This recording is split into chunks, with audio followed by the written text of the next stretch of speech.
What's up, everybody, and welcome to my Backlash review. A lot of things going on in this show tonight, I should say, or some would say the greatest wrestling match ever, as people want to put it tonight.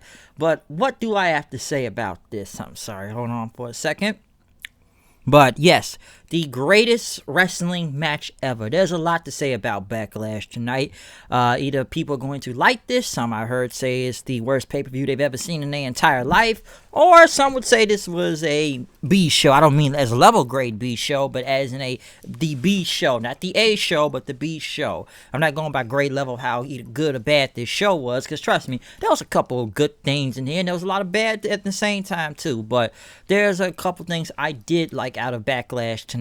But we're gonna get into a lot of things, especially the greatest wrestling match ever, as you want to put or whatnot, and some other things in this pay-per-view also. But like I said, there is a lot to talk about tonight. We do kick off with the pre-show U.S. title on the line. I'm surprised the U.S. title was even on the pre-show, but we get Apollo Crews versus Almas right off the get-go. We got Kevin Owens on commentary. It was actually a pretty good match, I should say. It was all right. I thought it was pretty good. I'm just glad to see Apollo Crews finally getting some go around here, at least getting a time to shine and everything. I would have liked it better if Apollo Crews won the title at the pay-per-view than on Raw like a few weeks ago on Memorial Day weekend, but I'm just glad he just won the title in general, honestly. I'm just glad he's getting some type of play around here. Basically, Garza tried to get involved in this match. Owens ended up hitting a Stone Cold Stunner on him, and Crews hits his sit-down powerbomb for the win off of Almas. Okay, so I was okay with this match. It was okay. It was a good opener.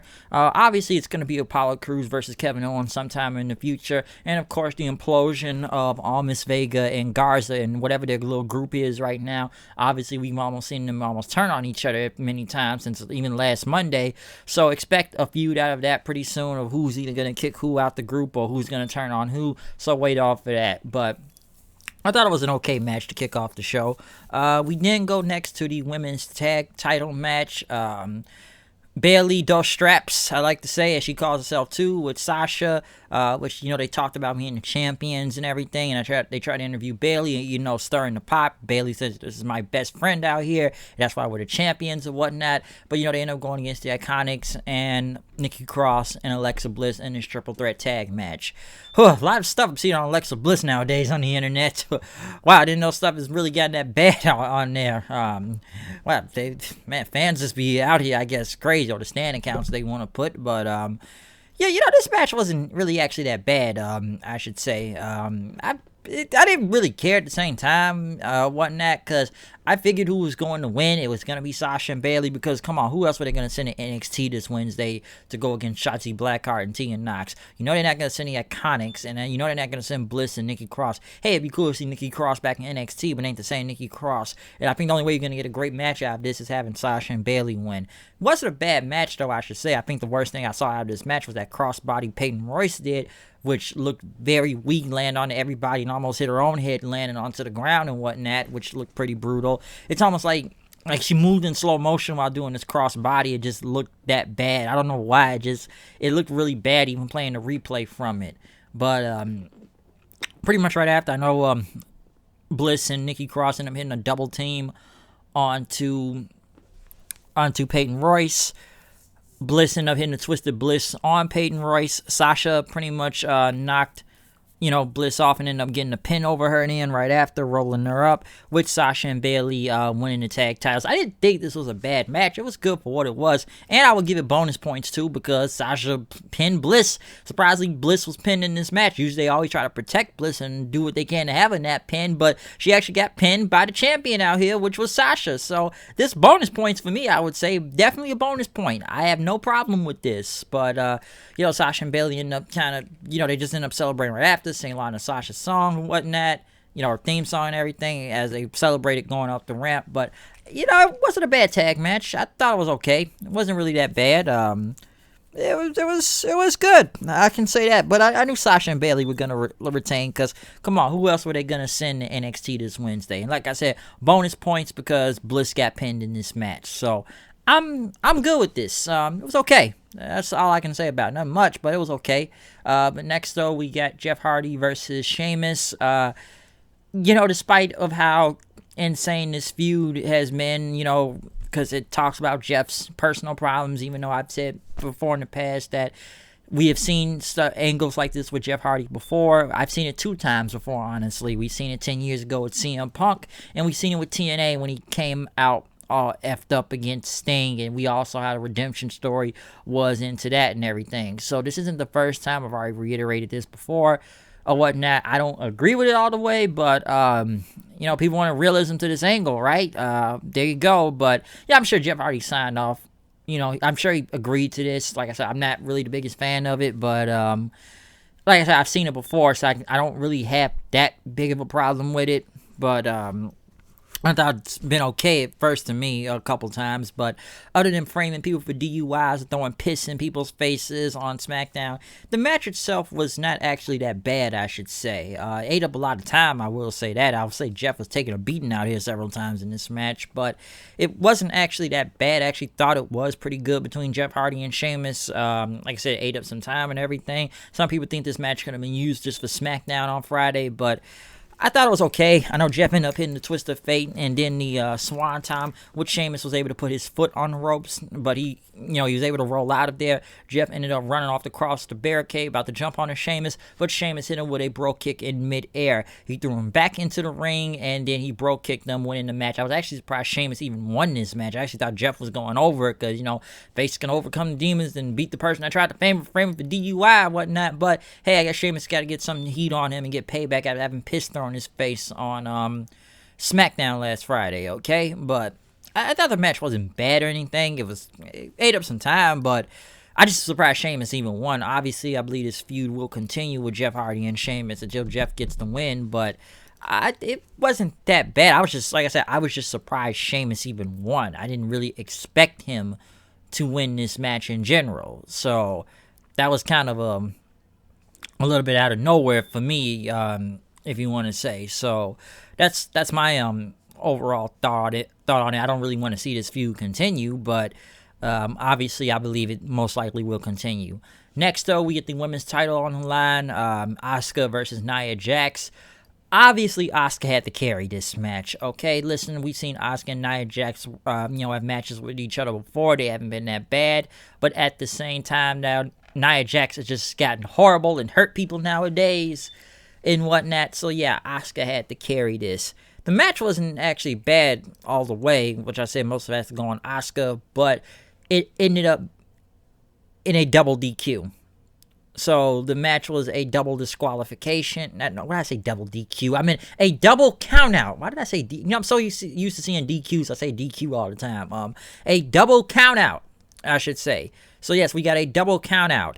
Obviously now this does give Nia Jax an out, because I'm sure they're gonna have a match at Extreme Rules for the women's title now. I don't really want to see any more matches with Asuka and Nia Jax, or just Nia Jax in the title picture right now in general. I thought this would be a one and done thing, but I think this is going to continue Extreme Rules. Hey, Asuka's still a champion, but I don't really want to see this thing continue, because somebody told me tonight there's literally no women's division when you think about it, because who else is really there? If they're not involved in a tag team right now, who else is really there? And it's always like some people say, where's Bianca Belair? Where's Shayna Baszler? There you go. I don't even know whatever happened to Bianca. They had her with the Street Profits, but then, she just mysteriously disappeared.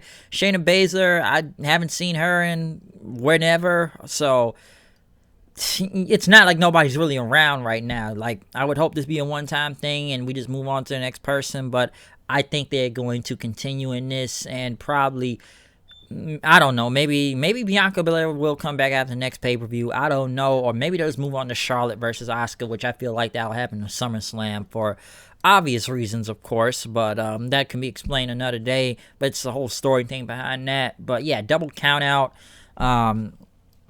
This is a match that's most likely going to happen at the next pay-per-view, folks. So watch out for that. MVP was in the back talking about getting some champagne for the victory party until Lana showed up. Pretty much MVP cut her off and everything, like you didn't want to hear his advice and you need to go have a conversation with your husband, but he basically told that you were scared. So just get ready for the WWE celebration tonight. Next, Miz and Morrison came out for this match against Strowman. Thank God this wasn't near the main event, but This match here, first off, Miz and Morrison come out with another music video about hey, hey, ho, ho, look like some R&B type of song from 1980 something in this music video with Miz look like somebody out of Miami Vice and Morrison's wearing no shirt, and they're doing this. I don't know what this was. You know, they didn't even play this on SmackDown, thank God, but they were able to play it on the pay-per-view for some reason until Strowman came out and actually ended this music video. Now, some people don't like it, which... You know, my friend Steven kind of put out there for me tonight that he just doesn't like it because, A, dirt sheets were funny at a point in time, which they did do music videos, and it's hit and miss with the dirt sheets they got on SmackDown nowadays, but, you know, before we've seen them do the dirt sheet in the past and whatnot, but now... They come off as they're basically two mid-card comedy guys, and listen, you established Miz to be this top-level heel throughout a number of years in the company to an upper mid-card, somewhat main eventer, and Morrison, who has been a main eventer in several other companies since leaving the WWE, which I still believe he has a potential to be a main eventer here, but we have seen him, you know, be a world champion at other companies like Impact and Lucha Underground and whatnot, and he's done pretty good at it. But now we have him back with Miz because, hey, he was with Miz years ago, was with Miz again, and some people said they were coming off like the new Edge and Christian. I wouldn't go that far. They're funny sometimes, but I don't know they go Edge and Christian level or whatnot, but I still think they were funny to an extent. But listen, come on, who did you think was going to win this match between Strowman and all of them? Okay, obviously I believe The Fiend will be coming back at some point in time to face Strowman for the title, but Strowman ended up winning with a power slam over Morrison. Who really thought they were going to beat them, okay? I mean, who really thought they were going to beat Strowman, okay? Who really saw Miz and Morrison even winning the Universal title? And then at one point, Miz ended up throwing Morrison off of Strowman so he could get the pinfall, even though they're both fighting for the same title, but I guess one wants the other title more than the other, and Morrison ended up losing just to a power slam because like one was out to turn on the other because they wanted the pinfall or whatnot. But come on, who did you really think was going to win this match, okay? You could have put this match on SmackDown, even that for the title, and it would have came off as a basic match, okay? So it's one of those things I didn't really need to see or really care for, honestly, because you know who was going to win. You really knew who was going to win.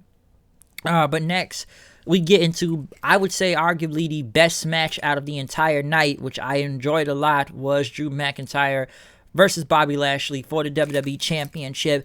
This was great. I like this match a lot. This is, like I said, this is my match of the night right here. Right off the bat, Lashley basically attacked Drew right after. Well, he still had his coat on, by the way. Pretty much put him into the full Nelson. Referee tried to come break it up, but Lashley kept it locked in for a second. Lashley finally released it. They kept checking on Drew to see if he wanted to still do the match. Which he said was okay. Drew didn't even get his jacket off. He had Lashley pretty much charged into him, taking down McIntyre several times, beating the crap out of him, throwing him around, you know, basically just dominating him all over the place. You know, MVP was just barking orders or whatnot. Drew came back and ended up having a suplex on him then, but, you know, Lashley kicked out very fast. I think it was at a 1 count or whatnot. Lashley was able to pretty much close on him over the ropes, but, you know, he tried to go for Lashley. Lashley charged into him, I believe, at one point, which I actually thought the spot was brutal. Lashley charged into him. Drew catches him, does a belly-to-belly, and Lashley, like, lands into the barricade. He doesn't go over all the way to barricade. He hits the barricade almost shoulder first and almost lands on his head at one point. That was a brutal spot to hit right there. I thought that looked definitely brutal. Lashley, I know he got suplexed right after by Drew.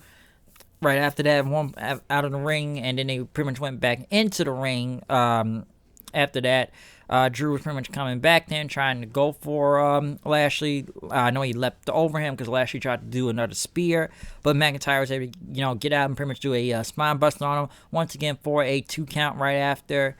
Lashley tried to go back for the full Nelson again, but Drew was still able to block and get out of it, pretty much getting out of the hold after that. I know he hit a with a reverse Alabama slam then, entering for another 2 count, which, you know, Drew pretty much clotheslined him again. Pretty much trying to close him over the rope, but he went to the top rope. He tried to jump onto Lashley. Lashley caught him, put him in a crossface stand, but Drew was able to get out of it. It looked like he was about to go for a pile driver, but Lashley countered that, which was a good transition right here. Puts Drew McIntyre into the ankle lock, which was pretty good. but McIntyre was still able to get out of it. Lashley pretty much tried to charge him into McGinn for another spear, but McIntyre caught him, put him into an armbar. Right after that, Lashley was still able to get to the ropes then, which he was able to break out. McIntyre hit another suplex, saw him again for another 2 count right after. He was about to count down for the Claymore kick, but before he could even start to count down that much, even by 5, Lashley ran into him with a spear, taking him down, which still he kicked out of that. But then next, this was actually what I kind of feared throughout this match, was the finish of this. Lana comes out, she walks up the ramp, argues with Lashley. MVP tries to stop it. McIntyre ended up headbutting Lashley into Lana. MVP, knocking him into the ground. Pretty much Lashley ricocheted right back forward, and then McIntyre ended up hitting him with a Claymore kick for the win. I enjoyed this match, okay? I liked this match a lot, and after that, Lashley and MVP basically looked at Lana and basically just walked off and dropped her, just left her behind because, hey, leave her behind. Who gives a crap about Lana, okay? But just drop her and forget her. But listen, I like this match a lot, okay? I thought this was great. This is the best match on the show. I have seen these two face each other before in the past. I remember Slammiversary from like about 3-4 years ago, which I know they put on a great match at the time there too, which was almost as great as this too. I thought both of them, the match they had 4 years ago and the match they had right now, I thought it was great. Okay, this was good, really, really good. This is probably one of the best times you've really seen Lashley like this. Lashley looked like he's being booked like he was back in TNA when he was the shit and everything. Putting him back with MVP was a good note too. And putting him against McIntyre, yeah, great. And this gives Lashley out now. I don't like the finish. I really didn't like it with Lana because it looked dumb. But at the same time, this does give Lashley out because he didn't really lose to him clean all the way. It's because of the distraction by Lana. I want to see a rematch. I hope it's a rematch at Extreme Rules. I think both of these guys work well with each other all the time. And this proves it tonight. So in my opinion, I thought this was the best match of the show. I've seen a lot of people try to crap all over it tonight or just crap on, Lashley in general. I didn't really think Lashley was even going to win the title. I knew he was going to lose, but I knew this was going to be a great match at the same time, and I hope to see a rematch too out of all this given the finish. But, the people that really are trying to hate on this match tonight, they basically can go screw themselves for all I care, because I don't know how this match was bad. I just think folks just don't like Lashley just because. I thought he looked great here against Drew McIntyre. And hey, McIntyre still holding on to the title. So I didn't really think McIntyre was going to lose the title right now because I think they really like McIntyre a lot. I know like Vince likes him a lot nowadays. I know that. So basically that's his guy right now. But I enjoyed this match. I thought it was great. And I liked every single bit of it. So I hope to see a rematch out of this. It was like 13 minutes. So I liked it a lot. But now we get to the next part. Okay, what do I have to say about this? This was supposed to be the tag team titles on the line. Now, I said this on Twitter tonight. This was insane, but almost hilarious to me at the same time. Where do I start in this match, huh? Where do I freaking start? So, the Street Profits and the Viking Raiders are brawling with each other in the back, right? Outside the parking lot. I know they ended up throwing Hanson onto the roof or like the windshield of the car, which was Strowman's car, by the way, which they said, oh man, that's Strowman's car. They basically ended up running into the building, both teams. And then, they finally ran in, and then they get this dramatic music, like this is Lucha Underground or something like that playing. And then next the Street Profits pull out golf clubs, and the Viking Raiders end up throwing up shields. Bowling Ball, which was, past stuff for what they've been doing in these past few weeks in these segments. And, I think Rowe had, what was it, like a hatchet or a sword or something he had and whatnot. And they pretty much were about to fight and everything. And then they run up into, like, another area. And Montez Ford, like, hey, let's put the weapons down and let's fight like men. So they slowly put the weapons on the ground, right? And they end up brawling with each other again. Dawkins and Rowe end up leaving as Hanson and Ford was still there. Pretty much they fought each other then. I think Hanson knocked him to the ground. And then he had a bowling ball and had a flashback. A lot of flashbacks from the bowling thing they did like a couple weeks ago. And he ended up pretty much throwing the bowling ball into Montez Ford's nuts, basically hitting the 7-10 split right now, or strike right there from Hanson, pretty much getting getting the strike on Montez Ford, hitting him in the nuts with a bowling ball. But as he left, he found rolling to the ground. Next thing you know, Dawkins ended up spearing him through a glass window. Then, like, why did they even fight each other at the same time? People question. Weren't they just like friends and all these little challenges they've been doing every week? Now they're beating the holy crap out of each other out here for some reason. And then they're on the ground, have another flashback about the stuff they've been doing, saying anything you can do, we can do better. So both team members helped each other up and whatnot. And Hans says, "Listen, we're gonna take this outside," which they're already outside, might I add. Also, like and even they kind of like we're already outside. And then next thing you know, up is this: like they're about to fight again, and then all these motorcycles roll up, right? Like some Fast and Furious type stuff. Like some motorcycle crew, and I'm sitting there wondering, like, who are these people that just rolled up in these motorcycles and whatnot? And next thing, it's Akira Tozawa who takes his helmet off.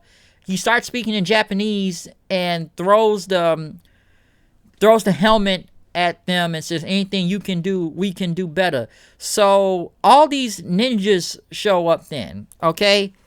And I'm sitting there like, what does any of this have to do with anything? Basically, Akira Tozawa is now the new leader of the League of Assassins now, okay? He is basically Ra's al Ghul or something like that. I don't know where this is going, because that's what it looked like to me. He's the new leader of the League of Assassins, and he starts, I don't know, he did his hand like this, and I guess he told everybody to come in. I'm thinking this dude about to hit some Shadow Clone Jutsu type stuff like this Naruto or something.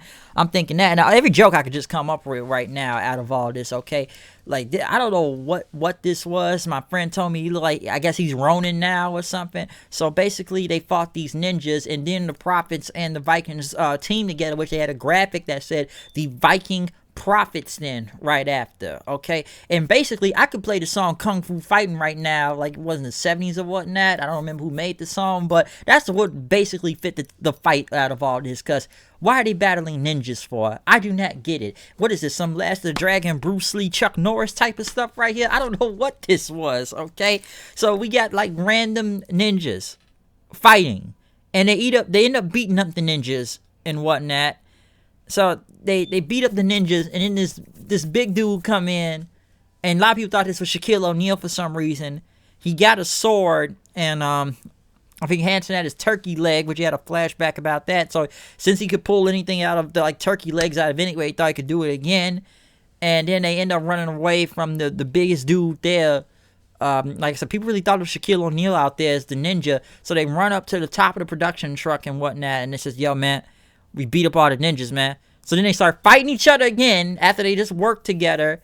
And they end up throwing all of each other into the dumpster and whatnot.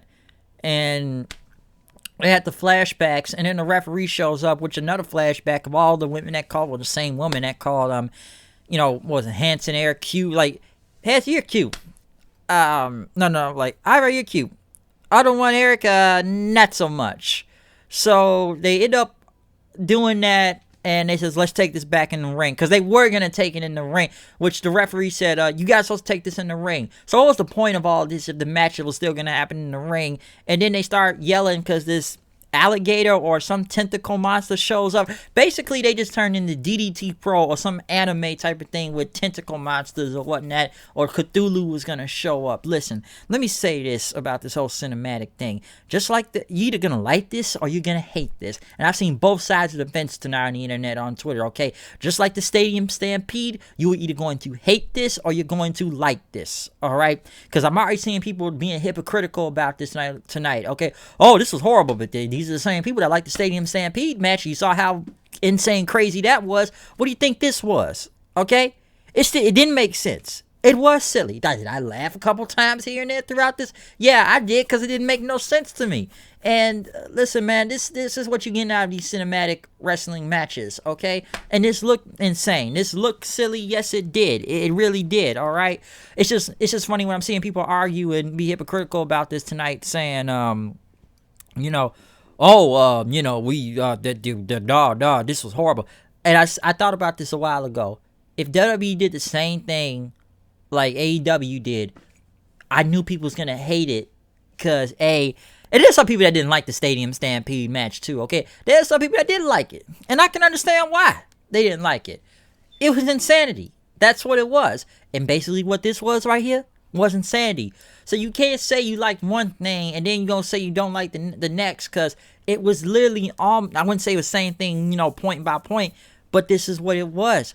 Just like both of those matches, they were batshit crazy insane. And that's what it was.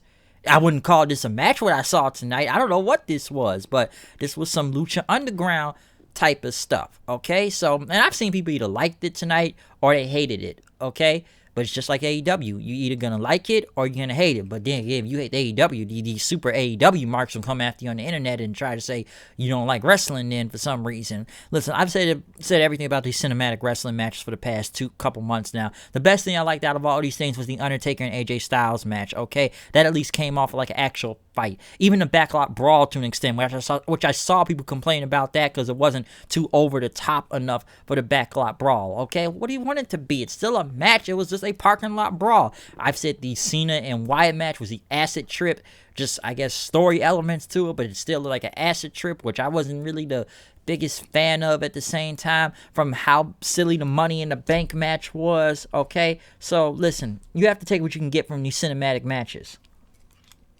We all knew Matt Hardy did this in the past, which we all knew Matt Hardy's was better, but still. This is what you are getting from all this, okay? So, you ain't gonna like this or you're not. This is what we get out of this whole pandemic, is these cinematic wrestling matches, alright? Like I said, this was not a match. I don't know what this was, what I saw out here tonight, okay? But I just see a lot of people being very hypocritical about what was bad and what not bad. Like I said, you are either going to like it or you're going to hate it, okay? Personally, I didn't really like it anyways, but I laughed a couple times. I laughed when the ninjas show up. It didn't make no sense, but it got a laugh out of me. But it's just funny how some people, will say that, like, this was horrible. What was the Stadium Stampede? What was other things about this, okay? So, I don't know, man. Fans can be very hypocritical when it comes to stuff like this. I didn't say this thing was still good, but still. This basically was almost reminding me of the Stadium Stampede thing. It did. It really did.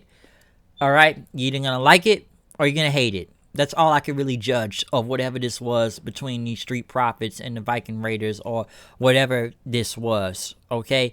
That's all I can really tell you from this. But apparently there will be a tag title match tomorrow, though. That will happen.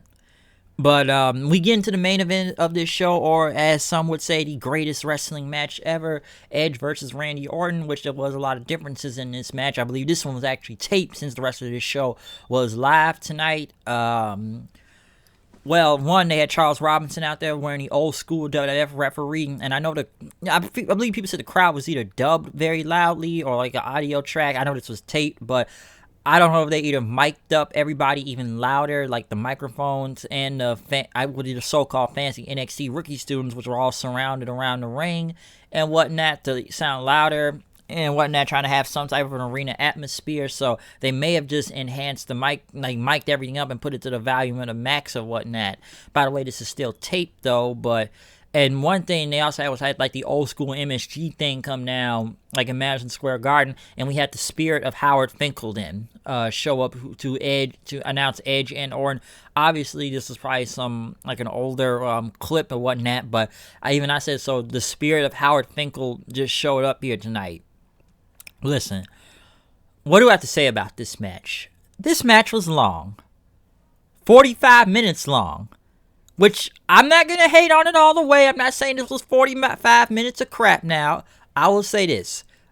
I got into the match later in the second half, because this was a wrestling match, alright? For 45 minutes. And I know one point Edge ended up headbutting Orton to the ground off the top rope, which Orton bled all over the place.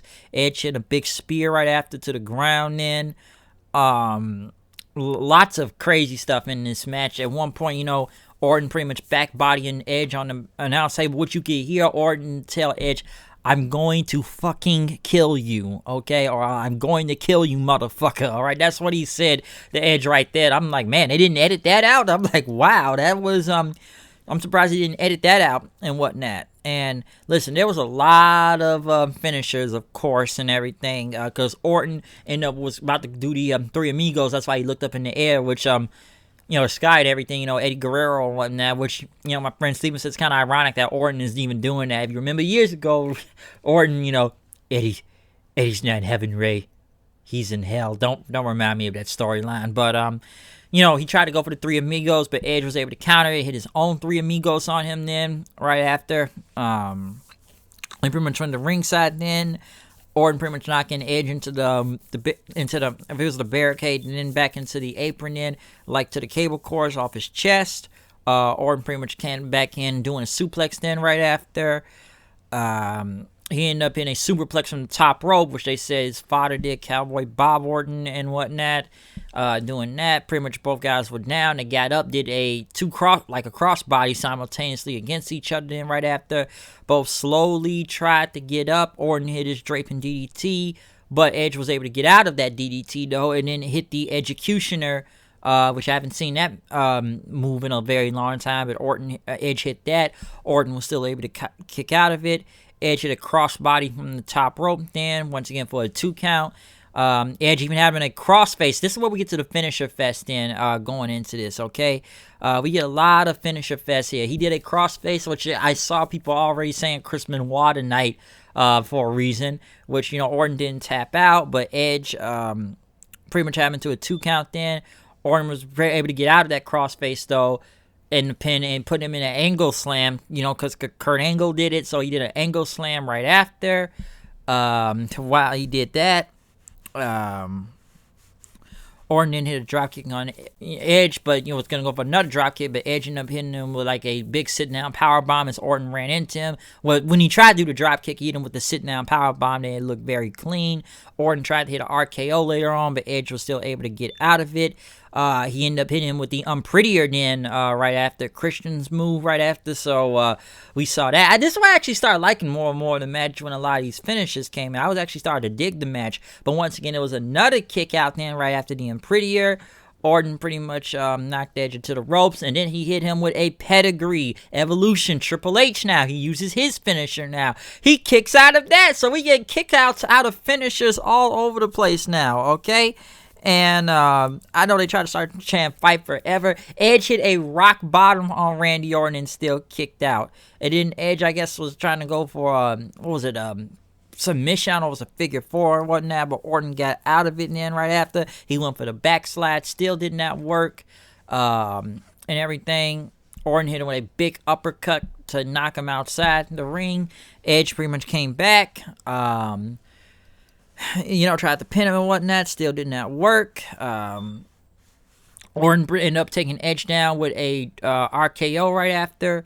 But Edge, once again, kicked out of the RKO then, okay? So they pretty much slowly got back up again. Edge ended up even hitting a spear on Orton at one point. He even hit him with a second spear, which he still kicked out. He did the Edge-O-Matic, and he still kicked out. So he kicked out again. And these guys are just hitting finisher after finisher on each other, and they are just still getting back up. Okay, they're still getting back up.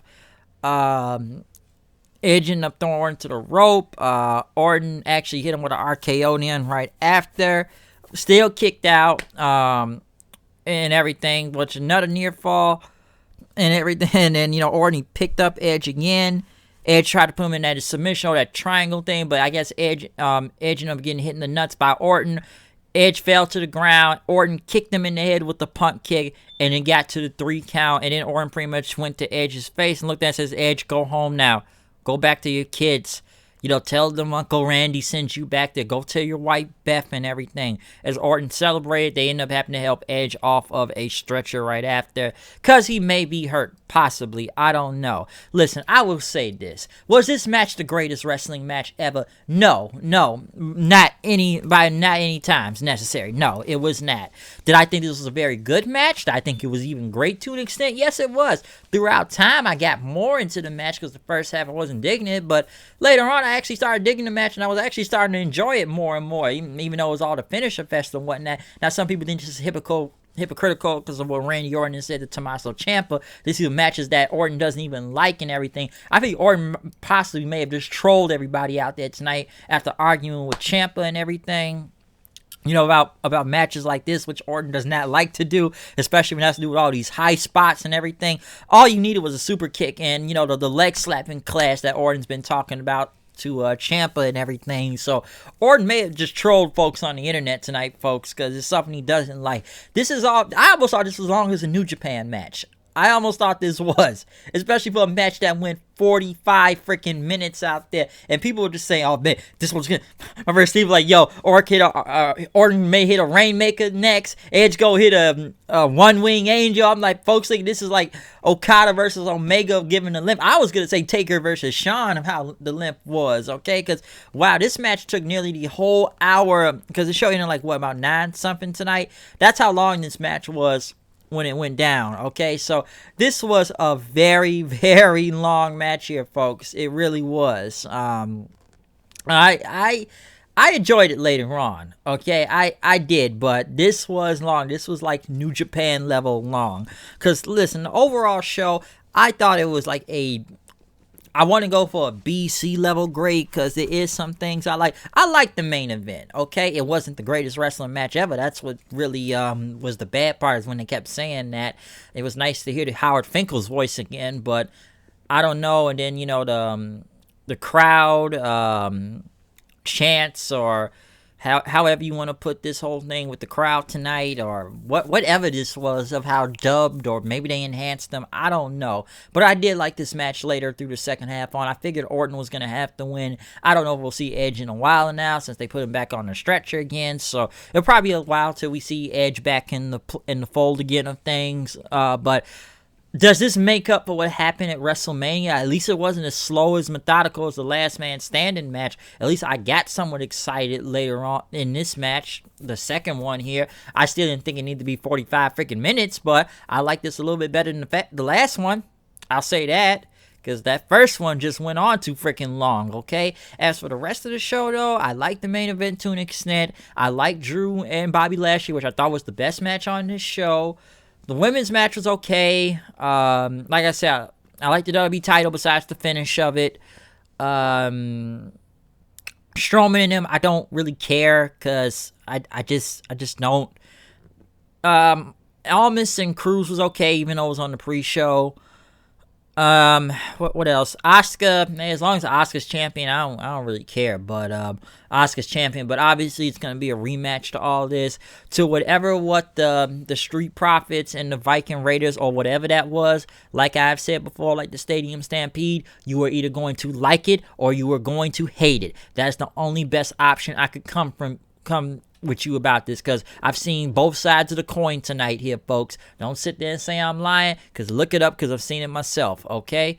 But listen, Backlash, and by the way, this is probably where people thought the show fell off, was due to the whole cinematic wrestling thing at that point, especially after the WWE title match, which was really good, and then you just kind of take a 180 then after the WWE title match and you go to that, okay? But I enjoyed this show to some extent. I will say that. I'm not going to sit here and tell you it was the worst pay-per-view ever, because there was a couple good things I did like from this show. I'm not going to sit here and say, oh, this show was entirely garbage, trash. I've already had 2 or 3 other people text me throughout the week telling me some stupid shit like that. And hey, it didn't even have nothing to do with the pay-per-view. I'm surprised no one hasn't done that yet. I've already said, oh, don't watch this. Don't watch. I watch whatever the fuck I like to watch, okay? If you don't like it, whatever. But, like I said, this show was somewhat good to an extent. Am I sitting going to tell you it was one of the worst pay-per-views ever? No, but it came off like a B show at the same time. All right, now it's the level grade B, but like the B show, not the A show, but a B level, maybe C level pay-per-view show when you think about it. I don't know what's next when Extreme Rules comes up, but hey, there's, like I said early in this review at the beginning, there were some things you're either gonna like or some things you're not going to like from this. Or I meant not like that, but I mean, I was either going to like some things. It's good and bad, okay? Some things I like, some things I didn't like when I said this at the beginning of this review, okay? So that's my thoughts on Backlash tonight. So what do you think about Backlash? What do you think about everything that has went on tonight in regards to this pay-per-view from went on? What did you like? What did you hate? What did you like I'm not going to repeat myself, but what did you just think about this show in general, okay? What did you think about this show in general? Alright? But still, comment, subscribe, follow me on Twitter, at HoodedKnight890. Like this video and everything in the corner or whatnot, or description or whatever. So yeah, I'm done from this review tonight. So once again, it's me, the HOOD, coming here with the news and reviews. You know know what I do. Keeping it here, got the money in the stash, and I am done with this review of BackLash. I'm out. I'll see you guys later for tomorrow night on Monday Night Raw review. Peace out.